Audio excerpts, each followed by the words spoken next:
നമ്മൾ പട്ടിണി കിടന്നിട്ട് മക്കൾക്ക് കൊടുക്കും, ഭക്ഷണം കൊടുക്കും, എല്ലാം വാരിക്കോരി കൊടുക്കും. മക്കളെ വല്ലാതെ സ്നേഹിക്കുന്ന മാതാപിതാക്കൾ സ്വന്തം പട്ടിണി കിടന്നിട്ട് അവർക്ക് വേണ്ടി ജീവിക്കും. മക്കളുടെ അവസ്ഥ എന്താ? ഇവിടെ നമ്മൾ എന്തെല്ലാം കൊടുത്താലും നമ്മുടെ മക്കൾ ഇന്ന് ഏറ്റവും കൂടുതൽ മാതാപിതാക്കളെ തല്ലിക്കൊല്ലുന്നത് മക്കളാ. ഏറ്റവും കൂടുതൽ കണ്ണുനീര് കുടിക്കുന്നത് മക്കൾ കാരണം കണ്ണുനീര് കുടിക്കുന്ന എത്ര മാതാപിതാക്കളുണ്ട്. എൻ്റെ പ്രിയപ്പെട്ട സഹോദരൻ, ഞങ്ങളുടെ നാട് പത്തനാപുരംകാരനാണ് ഞാൻ. എൻ്റെ നാട്ടിലാണ് ഗാന്ധി ഭവൻ ഇരിക്കുന്നത്.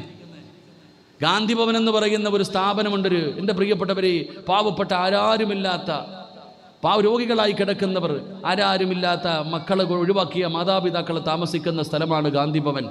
2-3 ദിവസം മുമ്പ് ഒരു സിനിമാ താരം, വലിയ പൈസയൊക്കെ മേടിക്കുന്ന സിനിമാ നടനാ, അദ്ദേഹം പറഞ്ഞ ഒരു ചത പറയുക, അല്ല കരയയാള് അദ്ദേഹത്തിൻ്റെ കൂടെ അഭിനയിച്ച ഒരു നടിയുടെ അവസ്ഥയെക്കുറിച്ച് അവർ പറയും. ഭർത്താവ് ഇവിടെയുള്ളത്. അദ്ദേഹം പ്രസംഗിക്കുന്ന സമയത്ത് പറയുകയാണ്, എനിക്കുണ്ട് മക്കളൊക്കെ, അവരൊക്കെ എനിക്ക് ആരുമില്ല, ആരും തിരിഞ്ഞു നോക്കാനില്ലാത്തൊരവസ്ഥ. എൻ്റെ പ്രിയപ്പെട്ടവർ, എത്രയോ മാതാപിതാക്കൾ ഞാൻ പോയിട്ടുണ്ട് അവിടെ. വല്ലാത്ത അവസ്ഥയാണോ. പോയി കഴിഞ്ഞാൽ നമ്മുടെ കണ്ണ് നിറഞ്ഞു പോകും. പടച്ചവനെ, എത്രയോ പേര് ആരാരുമില്ലാതെ മക്കൾ ഉപേക്ഷിച്ച് കളഞ്ഞു. കോടിക്കണക്കിന് പണമുണ്ട്, വിദ്യാഭ്യാസമുണ്ട്, നല്ല ജോലിയുണ്ട്, മാതാപിതാക്കളെ നോക്കാൻ സമയമില്ലാതെ കൊണ്ട് ഈ അടുത്തൊരു വീഡിയോ കണ്ടു, കൊണ്ട് റോഡിൽ ഉപേക്ഷിക്കുന്നു. അമ്മയെ കൊണ്ടുവന്ന് കളഞ്ഞിട്ട് പോകുക, പ്രായമുള്ള അമ്മയെ. എടുത്താണ് സ്വന്തം അമ്മയെ അച്ഛനെ തല്ലുന്ന ഒരു മകൻ. എൻ്റെ പ്രിയപ്പെട്ട സഹോദരങ്ങളെ, നമ്മളിതൊക്കെ മനസ്സിലാക്കണം. ഈ സ്നേഹം നമുക്ക് തിരിച്ചു കിട്ടുമോ എന്നറിയില്ല. പക്ഷേ മഹാനായ ആദരവായ പ്രവാചകൻ നബി മുഹമ്മദ് മുസ്തഫ സല്ലല്ലാഹു അലൈഹി വസല്ലമ തങ്ങളെ സ്നേഹിച്ചാൽ, എൻ്റെ സഹോദര, എൻ്റെ സഹോദരി, ഒരിക്കലും നബിതങ്ങൾ നമ്മളെ മറക്കൂല. അള്ളാന്റെ റസൂല് നമ്മളെ കൈവിടൂല. അതിന് ഏറ്റവും വലിയ തെളിവെന്താ? തൽഹത്ത് ബിൻ ബറാ എന്ന് പറയുന്ന ഒരു ചെറുപ്പക്കാരനായ സഹാബിയുണ്ട്. ഈ സഹാബിയെ പള്ളിയിൽ നിസ്കരിക്കാൻ കാണാതെ വന്നപ്പോ അള്ളാന്റെ റസൂല് ചോദിച്ചു, എവിടെ എൻ്റെ തൽഹ? ഇവിടെ പള്ളിയിൽ നിസ്കരിക്കാൻ കാണാതെ വരുമ്പോ പള്ളിയിലെ ഖതീബ് തിരക്കിയാൽ എത്ര വലിയ സന്തോഷമാ. അള്ളാന്റെ റസൂല് ചോദിക്കുന്നു, തൽഹത്ത് ബിൻ ബറാഇനെ കാണുന്നില്ലല്ലോ, എവിടെ? സഹാബത്ത് പറഞ്ഞു, നബിയെ, ഒരു വലിയ രോഗം പിടിച്ചിട്ട് വല്ലാത്തൊരവസ്ഥയിൽ, മരണത്തിന്റെ അവസ്ഥയിൽ കിടക്കുകയാ നബിയെ. അള്ളാന്റെ റസൂല് രോഗമാണെന്ന് കേട്ടപ്പോ കാണാൻ പോയി പെങ്ങളെ. അള്ളാഹുവിന്റെ പ്രവാചകൻ സല്ലല്ലാഹു അലൈഹി വസല്ലമ തങ്ങൾ തൽഹത്ത് ബിൻ ബറാ എന്ന് പറയുന്ന തന്നെ സ്നേഹിക്കുന്ന ചെറുപ്പക്കാരനെ കാണാൻ പോയി. കിലോമീറ്ററുകൾ സഞ്ചരിച്ചു.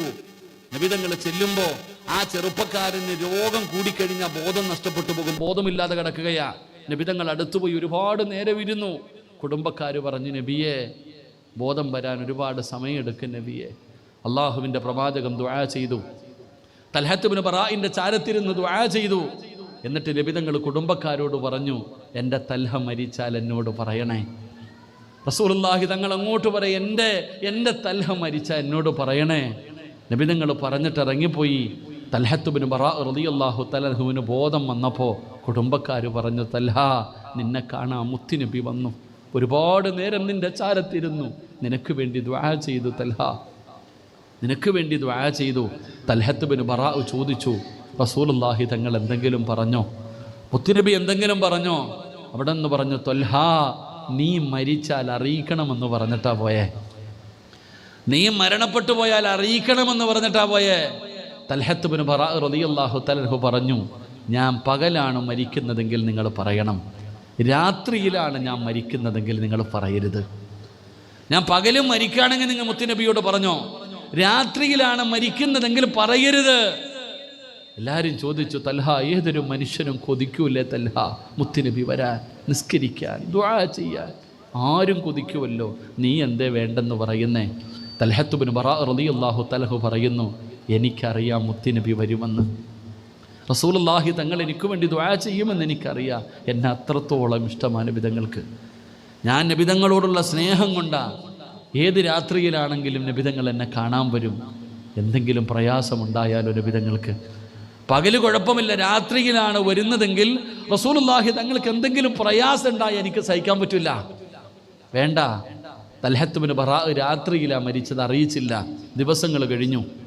അള്ളാഹുവിൻ്റെ പ്രവാചകൻ സല്ലല്ലാഹു അലൈഹി വസല്ലമ തങ്ങൾ കുടുംബക്കാരെ കണ്ടപ്പോൾ ചോദിച്ചു, തൽഹയ്ക്ക് എങ്ങനെയുണ്ടെന്ന്? മരിച്ചുപോയി നബിയെ, മരിച്ചുപോയി നബിയെ. അള്ളാഹിൻ്റെ റസൂൽ സല്ലല്ലാഹു അലൈഹി വസല്ലമ തങ്ങൾ ചോദിച്ചു, എന്തുകൊണ്ട് നിങ്ങൾ എന്നോട് പറഞ്ഞില്ല? എന്തേ മരിച്ചിട്ട് നിങ്ങൾ പറയാഞ്ഞേ? ഞാൻ പറയണമെന്ന് പറഞ്ഞല്ലേ? അപ്പോഴാണ് സ്വഹാബത്ത് കുടുംബക്കാർ പറഞ്ഞു, നബി അവസാനത്തെ വസിയത്ത് പറയരുതെന്നായിരുന്നു നബിയെ. നിങ്ങൾക്ക് വല്ല പ്രയാസം ഉണ്ടാകുമെന്ന് ആ ചെറുപ്പക്കാരന് വല്ലാത്ത പേടിയായിരുന്നു. അള്ളാഹിൻ്റെ റസൂൽ സല്ലല്ലാഹു അലൈഹി വസല്ലം തങ്ങൾ ചോദിച്ചു, ഖബർ എവിടാ? ഖബർ എവിടാ? സ്വന്തം വാപ്പയുടെ ഖബറിൽ പോകാത്ത മക്കളുടെ കാലവേ, റസൂലുള്ളാഹി തങ്ങൾ ചോദിക്കുന്നു, എവിടെ എൻ്റെ തൽഹയുടെ ഖബർ എവിടെ? സഹാബത്ത് കുടുംബക്കാർ കാണിച്ചു കൊടുത്തു. അള്ളാഹുവിൻ്റെ പ്രവാചകൻ സല്ലല്ലാഹു അലൈഹി വസല്ലമ തങ്ങൾ ആ ഖബറിൻ്റെ ചാരത്ത് പോയി 2 കൈയും അള്ളാഹുവിൻ്റെ ദർബാറിലേക്ക് ഉയർത്തിയിട്ട് ദുആ ചെയ്തു. പെങ്ങളെ, വല്ലാത്ത ഒരു ദുആ, വേറെ ഒരാൾക്കും കിട്ടാത്ത ദുആ. റസൂലുള്ളാഹി തങ്ങൾ ദുആ ചെയ്യുകയാ, അല്ലാഹുമ്മൽ ഖതൽഹത്ത് ബിനു ബറാഅ് വ അൻത യൽഹഖു ഇലൈഹി വ യൽഹഖു ഇലൈക. അല്ലാഹുവേ, നാളെ ഖബറിനകത്ത് നിന്ന് എൻ്റെ തൽഹ നിൻ്റെ മുമ്പിൽ വരുമ്പോൾ നീ ചിരിക്കണേ അല്ലാ. എൻ്റെ തൽഹ നാളെ നിൻ്റെ മുമ്പിലേക്ക് കടന്നു വരുമ്പോൾ എല്ലാവരും പേടിച്ചു വിറച്ചു വരുന്ന ദിവസം അല്ലാ നീ ചിരിക്കണം പടച്ചവനെ. നീ ചിരിക്കുന്ന മുഖത്തോടെ വേണം എൻ്റെ തൽഹയെ സ്വീകരിക്കാൻ. എൻ്റെ തൽഹയെ നീ കരയിപ്പിക്കല്ലേ അല്ലാ. എൻ്റെ തൽഹയുടെ മുഖത്ത് നീ ചിരി കൊടുക്കണേ അല്ലാ. റസൂലുള്ളാഹി തങ്ങളുടെ ദുആ കേട്ടിട്ട് സ്വഹാബത്ത് പോലും കരഞ്ഞുപോയിടോ. ഇതാണിടോ സ്നേഹം. റസൂലുള്ളാഹി തങ്ങളെ ഇഷ്ടം കൂട്ടത്തിൽ നമ്മളെ പെടുത്തുമാറാകട്ടെ. ഇഖ്തർതു ദഅവതി ശഫാഅത്തൻ ലി ഉമ്മത്തി, എൻ്റെ ആ ഒരു ദുആ ഞാൻ എൻ്റെ ഉമ്മത്തിന് വേണ്ടി മാറ്റിവെച്ചിരിക്കുന്നു. ആരും മറന്നാലും അള്ളാഹുവിൻ്റെ പ്രവാചകം നമ്മളെ മറക്കൂല. നാളെ നമ്മുടെ കൈപിടിച്ച് സ്വർഗത്തിലേക്ക് കൊണ്ടുപോകും. അള്ളാഹു ആ കൂട്ടത്തിൽ നമ്മളെ പെടുത്തുമാറാകട്ടെ. അള്ളാഹു ആ വിഭാഗത്തിൽ നമ്മളെ പെടുത്തുമാറാകട്ടെ. ആ പ്രവാചകനോടുള്ള സ്നേഹം നമ്മുടെ ഹൃദയത്തിൽ അള്ളാഹു നിറച്ചു തരുമാറാകട്ടെ. അതുകൊണ്ട് എൻ്റെ പ്രിയപ്പെട്ട സഹോദരങ്ങളോട് സഹോദരിമാരോട് അൽഹംദുലില്ലാഹ്, ഈ പരിശുദ്ധമായ റബീഉൽ അവ്വൽ ഈ നല്ല മജ്ലിസിൽ നമ്മൾ ഒരുമിച്ച് കൂടുമ്പോൾ നമ്മൾ ഇനിയും ഒരുപാട് അടുക്കേണ്ടതുണ്ട്. നമ്മൾ പറയുന്ന നമ്മളെല്ലാം പൂർത്തിയായതുപോലെ ഒരിക്കലുമല്ല. നമ്മൾ പറയും, നമ്മൾ സ്വലാത്ത് പറയുന്നുണ്ട്, നമ്മൾ ഒരുപാട് ഒന്നുമല്ല സഹോദര സഹോദരി. നമ്മുടെ ജീവിതത്തിൽ ഇനിയും മാറ്റം വരണം. നമ്മളൊരു വല്ലാത്ത ബന്ധമുണ്ടാക്കിയെടുക്കണം. ഒരു വല്ലാത്ത ബന്ധം. ഒരു സ്വലാത്ത് പറയുമ്പോൾ, ഒരു സലാം പറയുമ്പോൾ കണ്ണ് നിറഞ്ഞു പോകുന്ന ഒരു അനുഭൂതി, വല്ലാത്ത സമാധാനം കിട്ടുന്ന ഒരു അനുഭൂതി. അങ്ങനെ നമ്മുടെ ജീവിതത്തിൽ മാറ്റം വരുന്ന രീതിയിൽ നമ്മൾ സ്വലാത്ത് കൊണ്ട്, സ്വലാമുകൾ കൊണ്ട്, അൽഹംദുലില്ലാഹ് ഖതമുൽ ഖുർആനുകൾ കൊണ്ട് ആ മദീനയുമായിട്ടൊരു ബന്ധമുണ്ടാക്കിയെടുത്താൽ ഉറപ്പായിട്ടും നമ്മുടെ ദുനിയാവും നമ്മുടെ ആഖിറവും രക്ഷപ്പെടും. അള്ളാഹു രക്ഷപ്പെടുന്നവരിൽ നമ്മളെ പെടുത്തുമാറാകട്ടെ. ഈ ഗ്രൂപ്പിൽ ആരെല്ലാം പടച്ചവനെ മരണപ്പെട്ടു പോയവരുണ്ടോ അവർക്ക് നീ മഗ്ഫിറത്തും റഹ്മത്തും കൊടുക്കണേ പടച്ചവനെ. അവരുടെ ഖബറിടം നീ വിശാലമാക്കണേ തമ്പുരാനെ. അള്ളാഹുവെ, ജീവിച്ചിരിക്കുന്നവർക്ക് നീ ആഫിയത്തുള്ള ദീർഘായുസ്സ് കൊടുക്കണേ അല്ലാ. പലരും രോഗികളാണ്, നീ ശിഫ നൽകണേ പടച്ചവനെ. ആരെല്ലാം ഇതിനു വേണ്ടി പരിശ്രമിക്കുന്നവരുണ്ടോ അള്ളാഹു നീ അവർക്ക് അർഹമായ പ്രതിഫലം കൊടുക്കണേ തമ്പുരാനെ.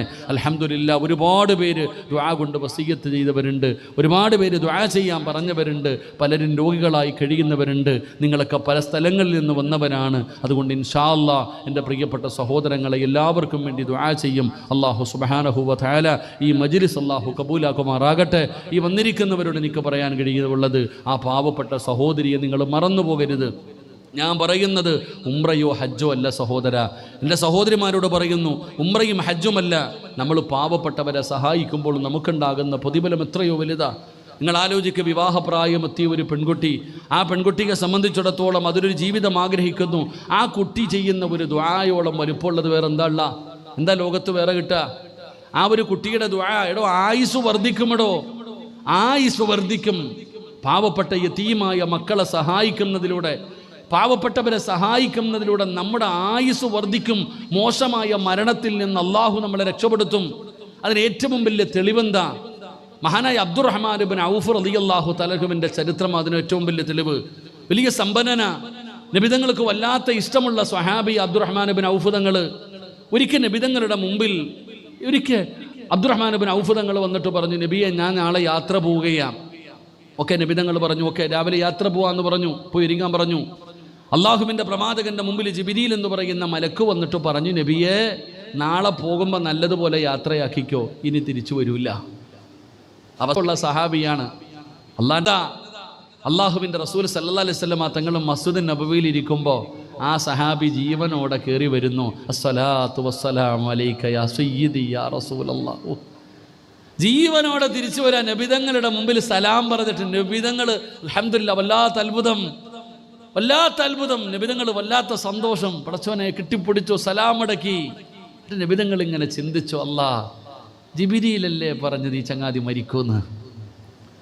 ജിബ്രീലല്ലേ വന്ന് പറഞ്ഞത് ഈ സഹാബിനി മടങ്ങി വരില്ല, ഈ പോകണ പോക്ക് അവസാനത്തെ പോക്കാണെന്ന്. എന്തേ സംഭവിച്ചത്? അപ്പോഴാണ് ജിബ്രീൽ എന്ന് പറയുന്ന മലക്ക് പറഞ്ഞു കൊടുക്കുന്നു, നബിയേ, ഈ സ്വഹാബത്തും എല്ലാവരും ഇങ്ങനെ പോകുമ്പോൾ, യാത്ര ചെയ്യുമ്പോൾ അവർക്ക് വല്ലാത്ത ക്ഷീണമായി, അവർക്ക് ഭക്ഷണം ഉണ്ടാക്കണം, വല്ലാത്ത ക്ഷീണം. ഇങ്ങനെ എല്ലാവരും ഒരു സ്ഥലത്തിരിക്കുമ്പോൾ ഒരു ചെറിയ വീട് കണ്ടു. ആ വീട്ടിൽ ചെന്നിട്ട് ചോദിച്ചു, ഇത്തിരി ഭക്ഷണം വെക്കാനുള്ള സൗകര്യം ചെയ്തു തരുമോ? ഒരു പ്രായമുള്ള ഉമ്മാനെ കണ്ടു. ആ ഉമ്മാനോട് ചോദിച്ചു, ഉമ്മ, ഞങ്ങൾക്ക് ഇത്തിരി ഭക്ഷണം വെക്കാൻ, ഞങ്ങൾ നബിതങ്ങളുടെ സഹാബത്താ, ഇന്ന് ഭക്ഷണം വെക്കാൻ സഹായിക്കോ? നിങ്ങൾക്ക് എല്ലാവരും ക്ഷീണിതനാ. എൻ്റെ പ്രിയപ്പെട്ടവരെ, ആ ഉമ്മ പറഞ്ഞു, വീടിൻ്റെ അകത്ത് നിന്നിട്ട് പറഞ്ഞു, ഞങ്ങൾ ഭക്ഷണം വെച്ച് തരാം, നിങ്ങൾ പോയി സമാധാനത്തോടെ കിടക്ക്. അങ്ങനെ എൻ്റെ പ്രിയപ്പെട്ട സഹോദരങ്ങളെ, സഹോദരിമാരെ, എല്ലാവർക്കും സുഭിക്ഷമായ ഭക്ഷണം ഉണ്ടാക്കി കൊടുത്തു. അങ്ങനെ സ്വഹാബത്ത് മുഴുവനും കഴിക്കാനിരിക്കുമ്പോൾ സഹാബികൾ പറഞ്ഞു, ആ ഉമ്മായിക്ക് ഇത്രയും ഭക്ഷണം ഉണ്ടാക്കാൻ പറ്റൂല. ആ ഉമ്മ പ്രായമല്ലേ, ഈ പ്രായം ചെന്ന ഉമ്മയ്ക്ക് എന്തായാലും ഇത്രയും ഭക്ഷണം ഒറ്റയ്ക്ക് വെച്ച് തരാൻ കഴിയില്ല.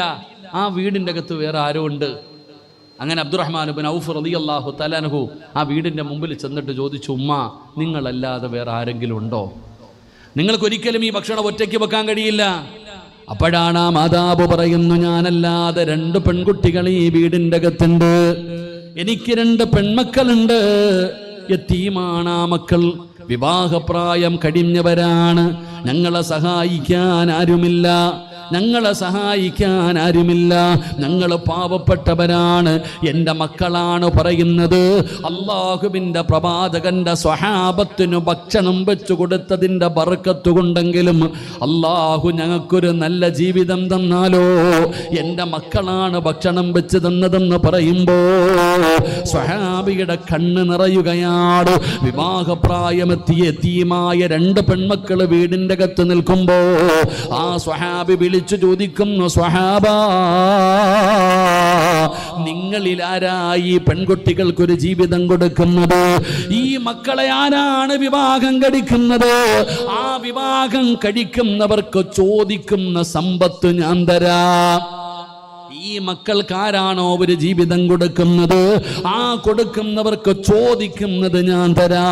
അല്ലാഹുവേ, 2 സ്വഹാബികൾ അവിടെ നിന്ന് തയ്യാറായി, 2 സ്വഹാബികൾ തയ്യാറായി. പെൺകുട്ടികളുടെ വിവാഹം നടക്കുകയാണ്. അപ്പോഴാണ് ഖാബിദുൽ അർവാഹു മലക്ക് അസ്റായീൽ എന്ന് പറയുന്ന മലക്കിയെ സ്വഹാബിയുടെ റൂഹ് പിടിക്കാൻ ആകാശത്ത് നിന്ന് ഇറങ്ങി വരുമ്പോ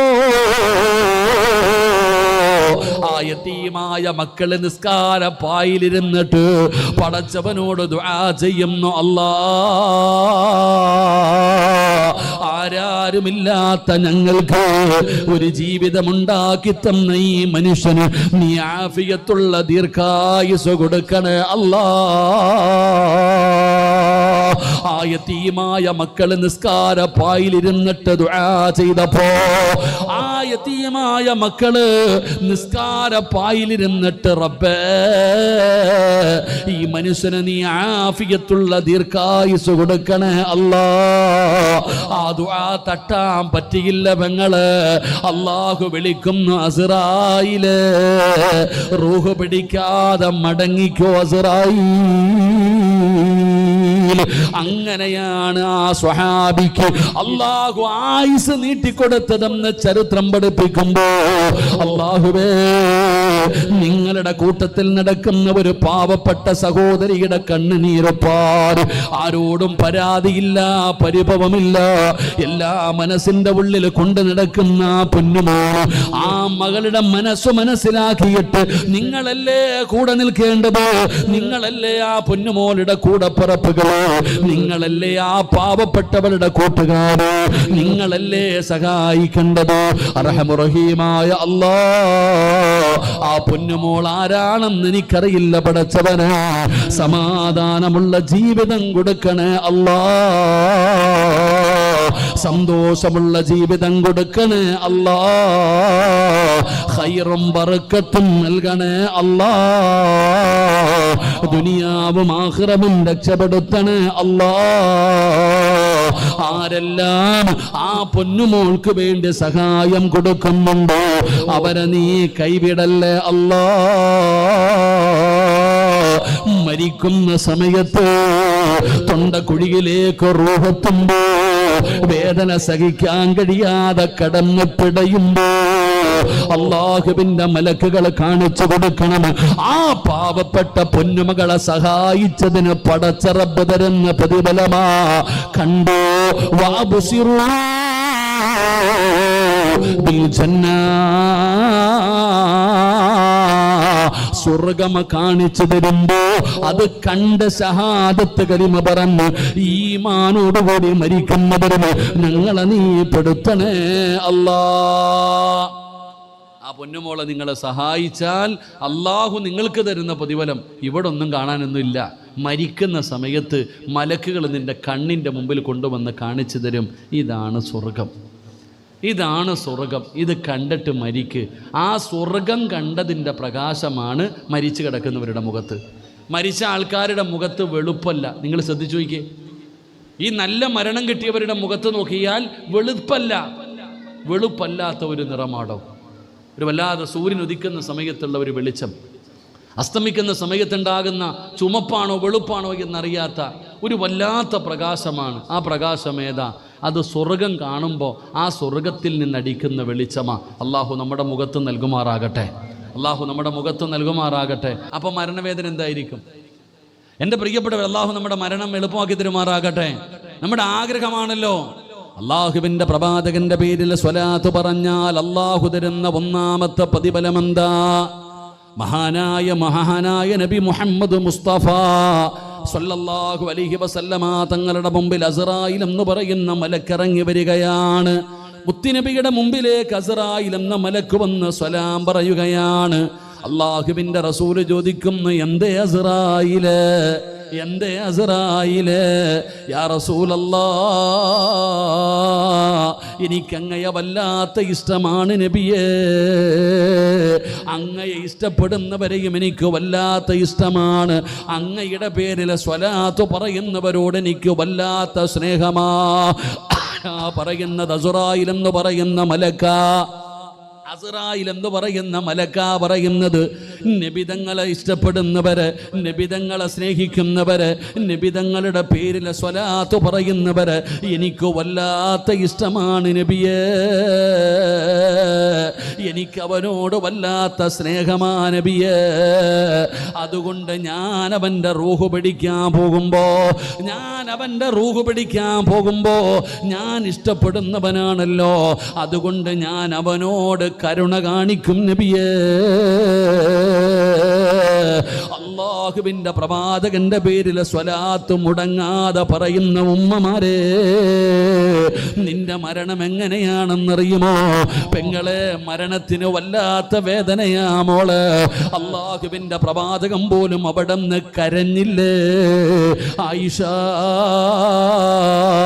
ഇന്നലിൽ മൗതി ലസകറാ, മരണത്തിന് വേദനയാണെന്ന് നബിതങ്ങൾ പോലും പറഞ്ഞില്ലേ? വേദന സഹിക്കാൻ കഴിയാതെ വെള്ളം കോരിയിട്ട് നബിതങ്ങൾ മുഖത്തൊഴിച്ചില്ലേ? എഴുന്നേക്കുകയും കടക്കുകയും ചെയ്തില്ലേ? ആ റസൂലുള്ളാഹി തങ്ങളുടെ പേരിൽ സ്വലാത്ത് പറയുന്ന ഉമ്മ, നിനക്ക് അല്ലാഹു തരുന്ന പ്രതിഫലം എന്തെന്നറിയുവോ? അന്ന അഖ്ബിലു റൂഹഹു കമാ അഖ്ബിലുൽ അർവാഹുൽ അംബിയാ. പ്രവാചകന്മാരുടെ റൂഹ് പിടിച്ചതുപോലെ ആദം നബി അലൈഹിസ്സലാം മുതൽ ആദം നബിയും നൂഹ് നബിയും ഇബ്രാഹിം നബിയും മൂസാ നബിയും ദാവൂദ് നബിയും യാക്കൂബ് നബിയും യൂനുസ് നബിയും യൂസുഫ് നബിയും ഹാറൂൻ നബിയും അയ്യൂബ് നബിയും സുലൈമാൻ നബിയും സക്കരിയ നബിയും യഹ്യാ നബിയും ലോകത്ത് കടന്നു വന്ന പ്രവാചകന്മാരുണ്ടല്ലോ, ആ പ്രവാചകന്മാരുടെ റൂഹ് പിടിച്ചതുപോലെ വേദന കുറച്ചു കൊടുക്കും നബിയേ. അവനെ ഞാൻ വേദനിപ്പിക്കില്ല നബിയേ. അല്ലാഹുവിൻ്റെ പ്രവാചകന്റെ പേരിൽ സ്വലാത്ത് പറഞ്ഞ ഒരു മനുഷ്യനുണ്ടല്ലോ, അവന്റെ റൂഹ് പിടിക്കുമ്പോ വേദനിപ്പിക്കത്തില്ല നബിയേ. പ്രവാചകന്മാരുടെ റൂഹ് പിടിച്ചതുപോലെ അങ്ങയുടെ പേരിൽ സ്വലാത്ത് പറഞ്ഞവന്റെ റൂഹ് പിടിക്കും നബിയേ. അത് വല്ലാത്ത ഒരു പ്രതിഫലമാ പെങ്ങള്. അല്ലാഹു നിന്റെ മരണവേദന കുറച്ചു തരണേ എന്ന് ദുആ ചെയ്യുന്നവരാ നമ്മൾ. അല്ലാഹുവോട് ദുആ ചെയ്യും, പടച്ചവനെ എൻ്റെ മരണവേദന കുറച്ചു തരണേ എന്ന് ദുആ ചെയ്യുന്നവരല്ലേ. സ്വലാത്ത് പറഞ്ഞാ കിട്ടുന്ന ഒന്നാമത്തെ പ്രതിഫലമാണുമ്മ. മരണവേദന അല്ലാഹു കുറച്ചു തരുമുമ്മ. അസ്റായിൽ കരുണ കാണിക്കും പെങ്ങള്. അത് സ്വലാത്ത് പറയുന്നതിലൂടെ നിനക്ക് റബ്ബ് തരുന്ന ഒരു പ്രതിഫലമാണ്. അല്ലാഹുവേ, രണ്ടാമത്തെ പ്രതിഫലം എന്തെന്നറിയുമോ? അതാ മീകായിൽ എന്ന് പറയുന്ന മലക്ക് കടന്നു വരികയാ. മീകായിൽ എന്ന് പറയുന്ന മലക്ക് കടന്നു വരികയാണ്. യാ റസൂലല്ലാഹ്, എനിക്കും ഇഷ്ടമാണ് നബിയേ. സ്വലാത്ത് പറയുന്നവരെ എനിക്ക് വല്ലാത്ത ഇഷ്ടമാണ് നബിയേ. എനിക്ക് അവരോട് സ്നേഹമാണ് നബിയേ. എനിക്ക് അവരോട് വല്ലാത്ത ഇഷ്ടമാണ് നബിയേ. അതുകൊണ്ട് ഞാൻ അവരെ മറക്കൂല. അങ്ങയുടെ പേരിൽ സ്വലാത്ത് പറയുന്ന മനുഷ്യനെ ഞാൻ മറക്കൂല. നാളെ പടച്ച റബ്ബിന്റെ കോടതിയിലേക്ക് കടന്നു വരുമ്പോ അന അസ്ഖീഹി മിൻ ഹൗലിക യാ റസൂലല്ലാഹ്, ഹൗലുൽ കൗസറിന്റെ ചാരത്ത് കൊണ്ടുവരും നബിയേ. ഇന്നാ അഅതൈനാകൽ കൗസർ. അല്ലാഹുവിന്റെ ഖുർആൻ പറഞ്ഞല്ലോ, ഒരിക്കൽ കുടിച്ചാ ജീവിതത്തിൽ ഒരിക്കലും ദാഹമുണ്ടാകാത്ത ഹൗലുൽ കൗസറിലെ പാനീയമാ പെങ്ങളെ. സ്വലാത്ത് പറയുന്ന നിനക്ക് അല്ലാഹുവേ മീകായിൽ എന്ന് പറയുന്ന മലക്ക് പറയുകയാണ്, ഹൗദുൽ കൗസർ നിന്നെ കുടിപ്പിക്കും പെങ്ങള്, നിന്നെ കൊണ്ടുപോകും പെങ്ങള്. നാളെ പരലോകത്ത് നിന്നെ ഹൗദുൽ കൗസറിന്റെ ചാരത്തേക്ക് മീകായിൽ എന്ന് പറയുന്ന മലക്ക് നിന്നെ കൊണ്ടുപോവുകയാണ്. മൂന്നാമത്തെ പ്രതിഫലം എന്തെന്നറിയുമോ? ഒന്ന് നല്ല മരണമാണ്, മരണവേദന കുറച്ചു കിട്ടുകയാണ്. രണ്ടാമത്തെ പ്രതിഫലം ഹൗദുൽ കൗസർ കുടിക്കാനുള്ള അവസരമാണ്. ഇനി മൂന്നാമത്തെ ഭാഗ്യം ഏതെന്നറിയുമോ? മഹാനായ ഇസ്രാഫീൽ അലൈഹിസ്സലാം, ഇസ്രാഫീൽ എന്ന് പറയുന്ന മലക്ക് പറയുന്നു, യാ റസൂലല്ലാഹ്, എനിക്കും സ്നേഹമാണ് നബിയേ. എനിക്ക് വല്ലാത്ത ഇഷ്ടമാണ് നബിയേ. ഞാൻ അവരെ മറക്കൂല നബിയേ. എന്താണ് പ്രതിഫലമെന്നറിയുമോ? നാളെ ഇസ്രാഫീൽ എന്ന് പറയുന്ന മലക്ക് സൂറെന്ന് പറയുന്ന കാഹളത്തിലൂടുമ്പോ ഞാനും നിങ്ങളും എഴുന്നേറ്റ് കബറിനകത്ത് നിന്ന് വരുന്ന ഒരു ദിവസമുണ്ടല്ലോ. പട്ടിയുടെയും പന്നിയുടെയും കഴുതയുടെയും പേപ്പട്ടിയുടെയും നടന്നു വരുന്നവർ, ഇഴഞ്ഞു വരുന്നവർ, മുഖത്ത് മാംസമില്ലാത്തവർ, പേപ്പട്ടിയെ പോലെ വരുന്നവർ, അല്ലാഹുവിന്റെ കോടതിയിൽ ഉടുതുണിയില്ലാതെ എഴുന്നേറ്റ് വരുന്ന ദിവസമുണ്ടല്ലോ പെങ്ങളെ. ചെമ്പിന്റെ തറയിലാണ് മോളെ. ഈ ഫാനിന്റെ ചുവട്ടിലിരുന്നിട്ട് ശരീരം വിയർക്കുന്നില്ലേ? വല്ലാതെ ചൂടെടുക്കുന്നില്ലേ? മഴ പെയ്തിട്ട് പോലും ചൂടല്ലേ പെങ്ങളെ? എന്നാ നാളെ പടച്ച റബ്ബിന്റെ കോടതിയില് സിറാജിന്റെ ഒരു ചാണ് മുകളിലാ, എന്റെ തലയുടെ ഒരു ചാണ് മുകളില് സൂര്യൻ ഉദിച്ചു നിൽക്കുന്ന അള്ളാന്റെ പരലോകമുണ്ടല്ലോ. ചെമ്പിന്റെ തറയിലാണ് നമ്മൾ നിൽക്കുന്നത്, വസ്ത്രം ധരിച്ചിട്ടില്ല.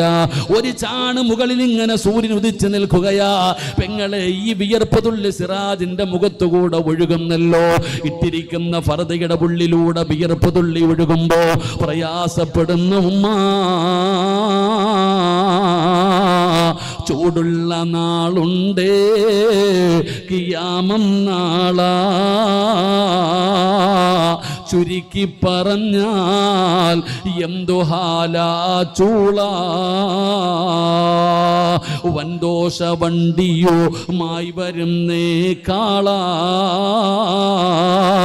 ക്ഷീണത്തിനാലൊലിക്കുന്നതാണേ ഈള. സുഹൃത്തുക്കളെ തിളയ്ക്കുന്നതാണേ മൂള. അമലൊന്നുമില്ല തങ്ങു ചെന്ന കോള. വീട്ടില് ചോറ് വെക്കാറില്ലേ പെങ്ങളെ? കലത്തിനകത്ത് കിടന്ന് ചോറിങ്ങനെ തിളച്ചിട്ട് കലത്തിന്റെ മുകളിലൂടെ പുറത്തേക്ക് വരാറുണ്ടല്ലോ. ഇതുപോലെ നിന്റെ തലയോട്ടിക്കകത്ത് കിടക്കുന്ന തലച്ചോറ് തിളച്ചിട്ട് മുഖത്തുകൂടെ ഒഴുകുന്ന ദിവസമാണ് മസ്സറാ. യാ വൈലതാ യാ ഹസ്റതാ, എന്റെ നാശമേ എന്റെ നാശമേ എന്ന് നിലവിളിക്കുന്ന ദിവസമാണ് മസ്സറാ. യൗമ യഫിറുൽ മർഉ മിൻ അഖീഹി വ ഉമ്മിഹി വ അബീഹി വ സ്വഹിബതിഹി വ ബനീഹി. വാപ്പയ്ക്ക് നിന്നെ വേണ്ട, ഉമ്മ നിന്നെ കണ്ട പരിചയം കാണിക്കൂല, മക്കള് തിരിഞ്ഞു നോക്കൂല, ഒരാളും സഹായിക്കാത്ത ദിവസമാണ് മസ്സറാ. അല്ലാഹുവിന്റെ ഭയാനകമായ നരകത്തെ കാണുമ്പോ നമ്മുടെ മക്കൾ അല്ലാഹുവോട് പറയുന്നു, അല്ലാ എന്റെ വാപ്പയുടെ നന്മ എനിക്കതാ അല്ലാ, എന്റെ വാപ്പയുടെ നന്മ എനിക്കതാ അല്ലാ, എന്റെ പാപം എന്റെ ഉപ്പാടെ തലയിൽ കെട്ടിവെച്ചോ, ഉപ്പാനെ നരകത്തിലേക്ക് വലിച്ചെറിയ്, എന്നെ എറിയല്ലേ അല്ലാ എന്ന് മക്കള് പറയുന്ന ദിവസമാണ് മസ്സറാ.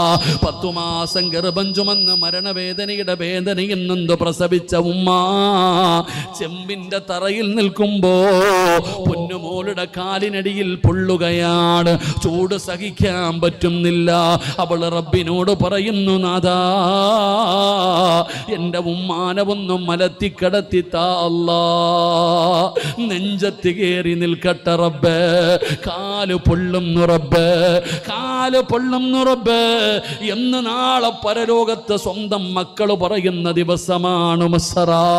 അന്ന് അല്ലാഹുവിന്റെ കോടതിയിൽ സ്വലാത്ത് പറഞ്ഞ ഉമ്മമാരെ, നമ്മൾ നാളെ പടച്ച റബ്ബിന്റെ കോടതിയിൽ നിൽക്കുമ്പോ ഇസ്രാഫീൽ എന്ന് പറയുന്ന മലക്കു സുജൂദിൽ കിടക്കുകയാ, അല്ലാഹുവിന്റെ മുമ്പിൽ സുജൂദിൽ കിടക്കുകയാ. എഴുന്നേക്ക് ഇസ്രാഫീല്, എഴുന്നേക്ക് ഇസ്രാഫീല്, എന്തിനാ നീ ഇവിടെ സുജൂദിൽ കിടക്കുന്നത്? അല്ലാഹുവേ എന്തിനാണ് കിടക്കുന്നതെന്നറിയുമോ? അന ആഖിദം ബിയദിഹി, അല്ലാഹുവിന്റെ റസൂൽ പറയുകയാണ്, അതാ ഇസ്രാഫീൽ എന്ന മലക്ക് പറയുന്നു, യാ റസൂലല്ലാഹ് അന അസ്ജുദു ലില്ലാഹി തആല മാ അർഫ റഅസി ഹത്താ യഗ്ഫിറല്ലാഹു തആല ലഹു. ഈ നിബിതങ്ങളെ ഇഷ്ടപ്പെട്ട സ്വലാത്ത് പറഞ്ഞ പെണ്ണുണ്ടല്ലോ, ഇവൾക്ക് പുറത്തു കൊടുക്കാതെ, ഇവൾക്ക് പുറത്തു കൊടുക്കാതെ ഞാൻ ഇവിടുന്ന് തല ഉയർത്തില്ല അല്ലാ. നമുക്ക് വേണ്ടി സുജൂദിൽ കിടക്കുമടോ, നമുക്ക് വേണ്ടി അല്ലാഹുവിന്റെ മുമ്പിൽ സുജൂദിൽ കിടക്കുകയാണ്. അല്ലാഹുവിനോട് പറയുന്നു, ഞാൻ എഴുന്നേക്കത്തില്ല പടച്ചവരെ, ഞാൻ ഇവിടെ നിന്ന് തല ഉയർത്തണമെങ്കിൽ ഈ സ്വലാത്ത് പറഞ്ഞ ഉമ്മയ്ക്ക് പുറത്തു കൊടുക്കണം തമ്പുരാന്, ഈ ഉമ്മാന് നീ സ്വർഗം കൊടുക്കണം തമ്പുരാന്. നാളെ പടച്ച റബ്ബിന്റെ മുമ്പിൽ ആരാരും തിരിഞ്ഞു നോക്കാനില്ലാത്ത റബ്ബിന്റെ കോടതിയിൽ സ്വലാത്ത് പറഞ്ഞ ഒരു പെണ്ണിന് വേണ്ടി അല്ലാഹുവിന്റെ മലക്കുകൾ സുജൂദിൽ കിടക്കുമെങ്കിൽ പെങ്ങളെ നിന്റെ പ്രതിഫലമെന്ന് ചിന്തിക്കൂ. പെങ്ങളെ സ്വലാത്ത് പറയുന്നവർക്ക് അല്ലാഹു തരുന്ന പ്രതിഫലമെന്ന് ചിന്തിക്കൂ. നാലാമതായി വരുന്ന മലക്കേതാ? മുഖറബുൽ അംലാഖു മലക്കു ജിബ്രീൽ. ജിബ്രീൽ എന്ന് പറയുന്ന മലക്ക് വരികയാണ്. അല്ലാഹുവിന്റെ റസൂലിനെ വല്ലാതെ ഇഷ്ടപ്പെടുന്ന ജിബ്രീൽ, നിബിതങ്ങളെ വല്ലാതെ ഇഷ്ടപ്പെട്ടിരുന്ന ജിബ്രീൽ. അല്ലാഹുവിന്റെ റസൂൽ വഫാത്തിന്റെ വേളയിൽ എനിക്കെന്റെ ജിബ്രീലിനെ കാണണമെന്ന് നിബിതങ്ങൾ പറഞ്ഞല്ലോ. ആ ജിബ്രീൽ പറയുന്നു, യാ റസൂലല്ലാഹ് ഞാനും മറക്കില്ല നബിയേ, ആരും അറിയാതെ സ്വലാത്ത് പറഞ്ഞ പെങ്ങളെ, ഉപ്പമാരെ, അല്ലാഹു നിങ്ങൾക്ക് തരുന്ന നാലാമത്തെ പ്രതിഫലം എന്തെന്നറിയുമോ? നരകത്തിന്റെ മുകളിലൂടെ വലിച്ചു കെട്ടിയിരിക്കുന്ന സിറാത്ത് എന്ന് പറയുന്ന പാലമുണ്ടല്ലോ. ഒരു പെണ്ണിന്റെ മുടിയെടുത്തിട്ട് 7 കീറിയാൽ അതിലെ ഒരു കീറലിന്റെ വലിപ്പം ചിന്തിക്കു പെങ്ങള്. അതുപോലെ നേർമയുള്ള പാലമാണ് സിറാത്ത്. 70,000 കൊല്ലം കയറ്റമാണ്, 70,000 കൊല്ലം നിരപ്പാണ്, 70,000 കൊല്ലം ഇറക്കമാണ്. ആ ഭയാനകമായ നരകത്തിന്റെ മുകളിൽ വലിച്ചു കെട്ടിയിരിക്കുന്ന സിറാത്ത് എന്ന പാലമുണ്ടല്ലോ, ആ പാലത്തിന്റെ മുമ്പിൽ ഇങ്ങനെ പേടിച്ചു നിൽക്കുമ്പോ നരകത്തിന്റെ തീ വന്ന് വിഴുങ്ങുകയാണ്.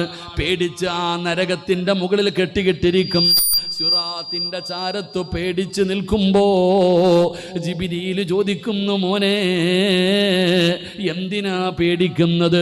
അള്ളാഹുവിന്റെ പ്രവാചകന്റെ പേരിൽ സ്വലാത്ത് പറഞ്ഞ മക്കളെ എന്തിനാ പേടിക്കുന്നത്?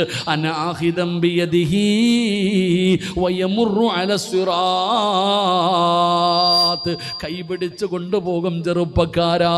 അള്ളാഹുവിന്റെ പ്രവാചകന്റെ പേരിൽ സ്വലാത്ത് പറയുന്നവര് ജിബ്രീൽ എന്ന് പറയുന്ന മലക്ക് അവരുടെ കൈപിടിച്ചുകൊണ്ട് സ്വർഗത്തിലേക്ക് കൊണ്ടുപോകുമെന്ന് ചരിത്രം പഠിപ്പിക്കുമ്പോ ഇതാണ് സ്വലാത്തിന്റെ പ്രതിഫലം പെങ്ങളെ, ഇതാണ് സ്വലാത്തിന്റെ പ്രതിഫലം. പിന്നെ ദുനിയാവിൽ നിനക്ക് സമാധാനമാണ്, സന്തോഷമാണ്, രോഗശമനമാണ്, ബർക്കത്താണ്, നിനക്ക് അനുഗ്രഹമാണ്. സ്വലാത്ത് പറയുന്നതിലൂടെ നിന്റെ ജീവിതത്തിൽ ഒരുപാട് മാറ്റങ്ങളാണ്. വല്ലാത്ത സമാധാനമുള്ള ജീവിതം, രോഗങ്ങൾ മാറും പെങ്ങളെ. നബിതങ്ങളെ ഇഷ്ടപ്പെട്ടാൽ, നബിതങ്ങളുടെ മധു പറഞ്ഞാൽ, പടച്ചവനെ എത്രയോ രോഗം മാറിയ ചരിത്രമുണ്ടല്ലോ. അതാ ബുർദ എഴുതിയതിലൂടെ അതാ ചരിത്രം പഠിച്ചവരാണല്ലോ. എത്രയോ പേരുടെ പ്രയാസങ്ങൾ മാറിയല്ലോ. അല്ലാഹുവിന്റെ വിശുദ്ധമായ ഖുർആൻ അതാ ഇന്നല്ലാഹ വ മലായികതുഹു യുസല്ലൂന അലൻ നബിയ്യ യാ അയ്യുഹല്ലദീന ആമനൂ സല്ലൂ അലൈഹി വ സല്ലിമൂ തസ്ലീമാ. സ്വലാത്തിന്റെ മഹത്വം മനസ്സിലാക്കണമെങ്കിൽ ഈ ഒരു ആയത്ത് മാത്രം നോക്കിയാൽ മതി. അല്ല പറഞ്ഞു, ഞാൻ നിസ്കരിച്ചു, നിങ്ങൾ നിസ്കരിക്ക്. അല്ല പറഞ്ഞിട്ടുണ്ടാ, ഞാൻ നിസ്കരിക്കാറുണ്ട്, എൻ്റെ മലക്കുകൾ നിസ്കരിക്കാറുണ്ട്, നിങ്ങൾ നിസ്കരിക്ക്. ഞാൻ നോമ്പ് പിടിക്കാറുണ്ട്, എൻ്റെ മലക്കുകൾ നോമ്പ് പിടിക്കാറുണ്ട്, നിങ്ങൾ നോമ്പ് പിടിക്ക്. ഞാൻ ഹജ്ജ് ചെയ്യാറുണ്ട്, എൻ്റെ മലക്കുകൾ ഹജ്ജ് ചെയ്യാറുണ്ട്, നിങ്ങൾ ഹജ്ജ് ചെയ്യ്. ഞാൻ സക്കാത്ത് കൊടുക്കാറുണ്ട്, മലക്കുകളും കൊടുക്കാറുണ്ട്, നിങ്ങളും കൊടുക്ക്. ഇല്ല, അള്ളാഹു പറഞ്ഞ ഒരേ ഒരു കാര്യം, ഞാൻ ചെയ്യുന്നുണ്ട്, ഞാൻ ചെയ്യുന്നുണ്ട്, ഞാൻ ചെയ്യുന്നുണ്ട്. എന്താ ചെയ്യുക? അള്ളാഹു മുത്തുനബിയുടെ പേരിൽ സ്വലാത്ത് പറയില്ല, ചെയ്യുകയാ. അള്ളാഹു റഹ്മത്ത് ചെയ്യുന്നു. അള്ളാഹു ഇന്നല്ലാഹു മലായികതഹു യുസല്ലൂന അലൻ നബിയ്യ്. ആയത്തിന്റെ അർത്ഥം പഠിക്കുമ്പോൾ അള്ളാഹു സുബ്ഹാനഹു വ തആല നബിതങ്ങൾക്ക് ചെയ്യുന്നുണ്ട്. എന്ത് ചെയ്യുന്നുണ്ട്? റഹ്മത്ത് ചെയ്യുന്നുണ്ട്. അള്ളാഹുവിൻ്റെ അനുഗ്രഹങ്ങൾ, റഹ്മത്തുകൾ. മലക്കുകൾ നബിതങ്ങൾക്ക് വേണ്ടി ദുആ ചെയ്യുന്നുണ്ട്. അള്ളാഹുവിൻ്റെ മലക്കുകൾ നബിതങ്ങൾക്ക് വേണ്ടി ദുആ ചെയ്യുന്നുണ്ട്. അതുകൊണ്ട് ജനങ്ങളെ, നിങ്ങൾ മുത്തുനബിയുടെ പേരിൽ സ്വലാത്ത് പറയുന്ന അള്ളാഹുവിൻ്റെ വിശുദ്ധ ഖുർആൻ അള്ളാഹു നമുക്ക് ഈമാൻ നൽകുമാറാകട്ടെ. അള്ളാഹു നമുക്ക് ഈമാൻ നൽകുമാറാകട്ടെ. അതുകൊണ്ട് സ്വലാത്തുകളിലേക്ക് അടുക്ക്. സ്വലാത്തിലൂടെ നമുക്ക് സ്വർഗത്തിലേക്ക് പോകാൻ കഴിയണം. സ്വലാത്തിലൂടെ നമുക്ക് സ്വലാത്തിലൂടെ മദീനയിലേക്ക് ചെല്ലണം. മദീനയിൽ നിന്ന് സിറാത്തിലൂടെ സ്വർഗത്തിൽ പോകാൻ കഴിയണം. ഒരു വല്ലാത്ത വഴി വെട്ടിയിടാൻ നമ്മളെ കൊണ്ട് കഴിയണം. അതുകൊണ്ട് എൻ്റെ പ്രിയപ്പെട്ട സഹോദരങ്ങളോട്, സഹോദരിമാരോട്, സ്വലാത്തുകൾ നമുക്കൊരു ലഹരിയായി മാറട്ടെ. അൽഹംദുലില്ലാഹ്, നമുക്ക് എന്തെല്ലാം ചെയ്യാൻ കഴിയുമോ, ഏതെല്ലാം രീതിയിൽ പ്രകടിപ്പിക്കാൻ കഴിയുമോ ആ രീതിയിൽ പരിശുദ്ധമായ റബീഉൽ അവ്വൽ മാസമാ. മൗലിദ് പാരായണം, നബിതങ്ങളുടെ മദ്ഹുകൾ പാരായണം പറയേണ്ടവർ പറയും. അതൊന്നും നമ്മൾ കാര്യമാക്കരുത്. അവിടെ ഇവിടെ നിന്നൊക്കെ ഏതെങ്കിലും ക്ലിപ്പുകളൊക്കെ എടുത്തുകൊണ്ട് വരും. അതൊന്നും നമ്മൾ പരിഗണിക്കരുത്. അൽഹംദുലില്ലാഹ്, നമ്മൾ അള്ളാഹുവിൻ്റെ ദീൻ അനുസരിച്ച് ജീവിക്കുക, നല്ല കാര്യങ്ങൾ ജീവിക്കുക. നമ്മുടെ മക്കൾക്ക് പറഞ്ഞു കൊടുക്ക് നബിതങ്ങൾ ആരാ, അള്ളാഹ് ആരാ, നബിതങ്ങൾ ആരാ, മക്കൾക്ക് പറഞ്ഞു കൊടുക്ക്. സ്വലാത്ത് പറയണം പെങ്ങളെ. ആ സ്വലാത്തിൻ്റെ പ്രതിഫലമാണ് ഞാൻ പറഞ്ഞത്. അള്ളാഹു നമുക്ക് നൽകുമാറാകട്ടെ. അള്ളാഹു നമുക്ക് നൽകുമാറാകട്ടെ. ഇൻഷാ അല്ലാഹ് സ്വലാത്ത് പറയൂലേ? ഇൻഷാ അല്ലാഹ് പറയൂലേ? അൽഹംദുലില്ലാഹ്, എല്ലാ ദിവസവും ഒരു 10 പ്രാവശ്യം, എപ്പോഴെങ്കിലും രാവിലെയോ വൈകിട്ടോ ഉച്ചയ്ക്കോ എപ്പോഴെങ്കിലും നിനക്ക് സമയം കിട്ടുമ്പോൾ ഒരു 10 സ്വലാത്ത് പറയാനുള്ള മനസ്സ് നമുക്കുണ്ടാകണം. അള്ളാഹു നമുക്ക് ഭാഗ്യം തരുമാറാകട്ടെ. ഒരു 3 സ്വലാത്ത്. സ്വല്ലല്ലാഹു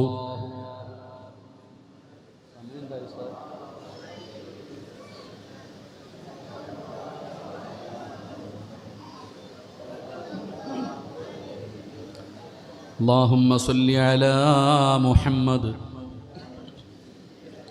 അള്ളാഹു സ്വീകരിക്കുമാറാകട്ടെ. 12:10 ഇൻഷാ അല്ലാഹ്. എൻ്റെ സമയം തീരാറായി ഇൻഷാ അല്ലാഹ്. അതുകൊണ്ട് അൽഹംദുലില്ലാഹ്, സ്വലാത്ത് പറഞ്ഞാൽ ദുനിയാവിൽ അള്ളാഹു തരുന്ന ഒരു പ്രതിഫലം എന്താ? സ്വലാത്ത് പറയുന്നവർക്ക് അള്ളാഹു ദുനിയാവിൽ തരുന്ന ഒരു പ്രതിഫലം എന്താ? ഞാനൊരു ചരിത്രം വായിച്ചു. ഒരാൾ വാപ്പയും മകനും കൂടെ ഹജ്ജിന് പോവുകയാണ്. വാപ്പയും മകനും കൂടെ ഹജ്ജിന് പോയി. നാട്ടുകാരെല്ലാവരും ഹജ്ജിന് പോകുന്നവരുടെ കൂടെ വാപ്പയും മകനും കൂടെ ഹജ്ജിന് പോയി. പണ്ട് യാത്രയാണല്ലോ, ഇന്നത്തെ പോലെ ഫ്ലൈറ്റൊന്നും അല്ലല്ലോ. അങ്ങനെ യാത്ര ചെയ്തിങ്ങനെ പോയി ഒരു സ്ഥലത്തെത്തിയപ്പോൾ വാപ്പയ്ക്ക് സുഖമില്ലാതായി. തൻ്റെ വാപ്പയ്ക്ക് സുഖമില്ലാതായി. അപ്പോൾ കൂടെ പോയവരെല്ലാവരും സുഖമില്ലാതായത് കാരണം യാത്ര അവിടെ നിർത്തി. പക്ഷേ അങ്ങോട്ട് അസുഖം അപ്പോൾ പറഞ്ഞു, നിങ്ങൾ പൊക്കോ. ഓരോരുത്തരെ പറഞ്ഞു വിട്ടു, നിങ്ങൾ പൊക്കോളാൻ പറഞ്ഞു. അവസാനം വാപ്പയും മകനും ഒറ്റയ്ക്കായി. എൻ്റെ പ്രിയപ്പെട്ട സഹോദരങ്ങളെ, ഹജ്ജിന് പോയ ആ മനുഷ്യൻ അവിടെ വെച്ച് മരണപ്പെട്ടു പോയി. മരണപ്പെട്ട് കഴിഞ്ഞ് വാപ്പയുടെ മുഖത്തേക്ക് മകൻ നോക്കുമ്പോൾ വല്ലാത്ത സങ്കടം. പാപ്പയുടെ മുഖം മുഴുവനും കറുത്ത് കരിവാളിച്ചിരിക്കുന്നു. പാപ്പയുടെ മുഖമൊക്കെ വല്ലാതെ കറുത്തുപോയി. മകന് വല്ലാത്ത സങ്കടം. പടച്ചോനെ, എൻ്റെ ഉപ്പാൻ്റെ മയ്യത്ത് കാണുന്നവരെന്ത് വിചാരിക്കുമല്ല, എൻ്റെ ഉപ്പാടെ മയ്യത്ത് കാണുന്നവരെന്ത് വിചാരിക്കും പടച്ചോനെ. വാപ്പാടെ മുഖമൊക്കെ ഇങ്ങനെ കറുത്തുപോയി. മകന് വല്ലാത്ത സങ്കടമായി. വാപ്പ മരിച്ച സങ്കടം, അതിനേക്കാളും ഉപ്പാടെ മുഖത്തിൻ്റെ അവസ്ഥ കണ്ടപ്പോൾ അതിനേക്കാളും സങ്കടം. അങ്ങനെ ആ മകൻ ഉപ്പാടെ മയ്യത്തിൻ്റെ ചാരത്തിങ്ങനെ കടന്ന് കരഞ്ഞ് കരഞ്ഞ് കരഞ്ഞ് തളർന്ന് ഉറങ്ങിപ്പോയി. അങ്ങനെ ഇങ്ങനെ ഉറങ്ങിക്കിടക്കുന്ന സമയത്ത് ആ ചെറുപ്പക്കാരനൊരു സ്വപ്നം കാണുകയാണ്. മഹാനായ ആദരവായ പ്രവാചകൻ നബി മുഹമ്മദ് മുസ്തഫ നബിതങ്ങൾ ഇങ്ങനെ സ്വപ്നം കാണുന്നുണ്ട്. അള്ളാഹുവിൻ്റെ പ്രവാചകൻ സല്ലല്ലാഹു അലൈഹി വസല്ലമ തങ്ങളുടെ സ്വപ്നം കണ്ടു. നബിതങ്ങൾ ഇങ്ങനെ വന്നു. ആ ചെറുപ്പക്കാരൻ ഇങ്ങനെ സ്വപ്നം കാണുകയാ. നബിതങ്ങൾ ഇങ്ങനെ വന്നു. എന്നിട്ട് ആ പിതാവിൻ്റെ മുഖത്തിങ്ങനെ തടകിയൊന്ന്, മരിച്ചു കിടക്കുന്ന പിതാവിൻ്റെ മുഖത്തൊന്ന് തടകിയപ്പോൾ ഉപ്പയുടെ മുഖത്തുണ്ടായിരുന്ന ആ കറുപ്പ് മാറിയിട്ട് വല്ലാത്ത വെളിച്ചമായി. അപ്പം ഈ മോൻ ചോദിക്കുന്നുണ്ട്, നബിയെ, എന്താ എൻ്റെ ഉപ്പാൻ്റെ മുഖം കറുക്കാനുള്ള കാരണം എന്താ? എൻ്റെ ഉപ്പയുടെ മുഖം കറുത്തു പോകാനുള്ള കാരണം എന്താ? അപ്പം നബിതങ്ങൾ പറഞ്ഞു കൊടുക്കുന്നു, വാപ്പ വല്ലാത്ത പാപം ചെയ്യുന്ന മനുഷ്യനായിരുന്നു, ഒരുപാട് തെറ്റുകൾ ചെയ്യുന്നുണ്ടായിരുന്നു. പക്ഷേ എത്ര തെറ്റ് ചെയ്താലും വാപ്പ എൻ്റെ പേരിൽ സ്വലാത്ത് പറയുമായിരുന്നു, എൻ്റെ പേരിൽ സ്വലാത്ത് പറയുമായിരുന്നു. വല്ലാതെ ഇഷ്ടമായിരുന്ന സ്വലാത്തിനെ. എൻ്റെ പ്രിയപ്പെട്ടവരെ, ആ മകൻ സ്വപ്നത്തിൽ നിന്ന് ഞെട്ടി ഉണർന്നു. വാപ്പയുടെ മുഖത്തേക്ക് നോക്കുമ്പോൾ പ്രകാശിക്കുന്ന മുഖത്തോടെ കിടക്കുകയാ. സ്വലാത്ത് അതാടോ. ഇടോ, നമ്മുടെ പാപങ്ങൾ കരിച്ചു കളയുമിടോ, നമ്മുടെ പാപങ്ങൾ കരിച്ചു കളയും. നമ്മൾ ആ നബിതങ്ങളെ ഇഷ്ടപ്പെട്ട, ഭർത്താവിനെ ഇഷ്ടപ്പെട്ട തിരിച്ചു സ്നേഹിക്കണമെന്നില്ല. തേച്ചിട്ട് പോകുന്നറിയില്ല ഇന്നത്തെ ഭർത്താക്കന്മാരുടെ അവസ്ഥ. നമ്മൾ ഭർത്താവിനെ എത്ര സ്നേഹിച്ചാലും ആ ചങ്ങാതി തിരിച്ച് സ്നേഹിക്കണമെന്നില്ല. ഭാര്യ എത്ര സ്നേഹിച്ചാലും ഓളും സ്നേഹിക്കണമെന്നില്ല. മക്കളെ എത്ര സ്നേഹിച്ചാലും മക്കൾ തിരിച്ച് സ്നേഹിക്കണമെന്നില്ല. അള്ളാഹു നമുക്ക് എല്ലാവർക്കും ഈമാൻ നൽകുമാറാകട്ടെ. ഈമാൻ നൽകുമാറാകട്ടെ. ഇതുള്ളല്ലേ പറഞ്ഞേ, പെങ്ങളെ, നിങ്ങൾ എത്രത്തോളം ഭർത്താവിനെ സ്നേഹിച്ചാലും, ഒരു ഉദാഹരണം, നീ മരിച്ചുപോയി എന്ന് കരുതുക. അള്ളാഹു നിങ്ങൾക്ക് ആഫിയത്തുള്ള ദീർഘായുസ്സ് തരുമാറാകട്ടെ. ആമീൻ പറയടോ. അള്ളാഹു നിങ്ങൾക്ക് ദീർഘായുസ്സ് തരുമാറാകട്ടെ. നിന്റെ ഇക്കാക്ക് നീ എന്ന് പറഞ്ഞ ജീവനാന്നല്ലേ പറയണേ. നിന്റെ ഭർത്താവെന്നല്ലേ വിളിക്കുക? എന്താ വിളിക്കുക? പെണ്ണുങ്ങൾ എന്താ ഇപ്പോൾ ഭർത്താക്കന്മാരെ വിളിക്കുക? എന്താ ഇപ്പോൾ ഇവിടെ വിളിക്കാന്നാ വിളിക്കുക? ചീത്ത വിളിക്കാതിരുന്നാൽ മതിയായിരുന്നല്ലേ. എടാ വാടാ പോടാന്നാ വിളിക്കുന്നത് ഇപ്പം എല്ലാം. അതുകൊണ്ടാണ് ഞാൻ ചോദിച്ചേ. ഞാൻ തന്നെ കേട്ടിട്ടുണ്ട് എടാ വാടാ പോടാന്ന്. ഭർത്താവിനെ ഭാര്യ എടാന്ന് വിളിക്കുന്നവർ. അള്ളാഹു കാത്തിരക്ഷിക്കുമാറാകട്ടെ. ചിലത് പേര് വിളിക്കും ഇല്ലേ? അബൂബക്കറെ അല്ലേ? ഭർത്താവിൻ്റെ പേര് വിളിക്കുന്ന പെണ്ണുങ്ങളുമുണ്ട്. ആ, ഈനാമ്പേച്ചിക്ക് മരപ്പട്ടി കൂട്ടെന്ന് പറയുന്ന പോലെ അതങ്ങനെയൊക്കെ തന്നെയല്ലേ ആവത്തുള്ളൂ. പാപ്പാനെ എന്താ വിളിക്കണേ? താത്താമാരോട് ഞാൻ ചോദിക്കട്ടെ, നിൻ്റെ ഉമ്മായെ നീ എന്താ വിളിക്കണേ? ആമിന ഉമ്മാന്ന്, അത് ആയിഷ ഉമ്മാന്നോ? നീ ഉമ്മാന്ന് വിളിയില്ലെങ്കിൽ ആമിനാന്ന് വിളി അല്ലേ പറയുക. ഇപ്പം എൻ്റെ പേര് സിറാജ്, എൻ്റെ മോൻ സിറാജ് വാപ്പാന്ന് എടാ വാപ്പാന്ന് വിളിയല്ലേ സിറാജ് എന്ന് വിളി. ഭർത്താവിനൊരു സ്ഥാനമുണ്ട്, കൊടുക്കണം കേട്ടോ. ഭർത്താവിൻ്റെ സ്ഥാനം വല്ലാത്തതാണ്. അള്ളാഹു നിങ്ങളുടെ ഭർത്താക്കന്മാർക്ക് എല്ലാത്തിനും അള്ളാഹു നന്നാക്കി തരുമാറാകട്ടെ. ഉണ്ട് അത് പറഞ്ഞപ്പോൾ ആമീൻ്റെ ശക്തി ഉണ്ടാ. വല്ലാത്ത സ്നേഹമാണെന്നല്ലേ പറയണേ. നീ മരിച്ചു, 3 കഴിഞ്ഞു, 7 കഴിഞ്ഞു, 11 കഴിഞ്ഞു, 10-20 ദിവസം കഴിഞ്ഞു. അപ്പോഴാണ് നിൻ്റെ ഭർത്താവിൻ്റെ ഫ്രണ്ട് വന്നിട്ട് പറഞ്ഞു, എടാ പോയതൊക്കെ പോയടാ, അള്ളാടെ തീരുമാനം, എന്ത് ചെയ്യാനാ, ഓള് മരിച്ചുപോയി, സ്വർഗം കൊടുക്കട്ടെ അല്ലാ. മക്കളൊക്കെ ഇല്ലേ? ഒരു പെണ്ണുണ്ട്, നമുക്ക് ആലോചിച്ചാലോ. നീ മരിച്ചിട്ടൊരു 10, 20, 25, 30 ദിവസമായപ്പോൾ ഭർത്താവിൻ്റെ കൂട്ടുകാരൻ ചോദിക്കുക, ഒരു പെണ്ണുണ്ട് നോക്കട്ടെ. എന്തായിരിക്കും നിൻ്റെ ഇക്കാടെ മറുപടി? എന്നാലോചിക്കേ. ഭർത്താവ് പറയുന്ന മറുപടി, 40 കഴിയട്ടെ അളിയ, ഇല്ലെങ്കിൽ നാട്ടുകാരെന്തെങ്കിലും വിചാരിക്കും. അള്ളാഹു കാത്തിരക്ഷിക്കുമാറാകട്ടെ. 40 കഴിയാതെ കെട്ടിയാൽ നാട്ടുകാരെന്തെങ്കിലും പറയത്തില്ലേ? അതൊന്ന് വെയിറ്റ് ചെയ്യാനാ പറയുക. ഇതാ ഇന്നത്തെ സ്നേഹം. ഇനി ഭാര്യ, എൻ്റെ പൊന്നാര ചങ്ങായിമാരെ, നിങ്ങളുടെ ഭാര്യ നിങ്ങൾ മരിച്ചെന്ന് കരുത്, 4 മാസവും 10 ദിവസവും ഇരിക്കണം. ആരാപ്പ ഇന്ന് ഇരിക്കണേ? ഇന്ന് ഏത് പെണ്ണുങ്ങളാ ഇരിക്കുക? അതൊക്കെ വല്ല CC അടഞ്ഞ് തീരാറായ പ്രായമുള്ള ഉമ്മമാർ വല്ല ഇരുന്നായിരുന്നു. ഏറ്റവും അധികം പേര് എങ്ങനെയെങ്കിലും 40 തികയ്ക്കും, അത് കഴിഞ്ഞാൽ പുറത്ത് ചാടും. ഇതാ ഇന്നത്തെ അവസ്ഥ. ഇനി നമ്മൾ സ്നേഹിക്കുന്നത് അള്ളാഹുവെ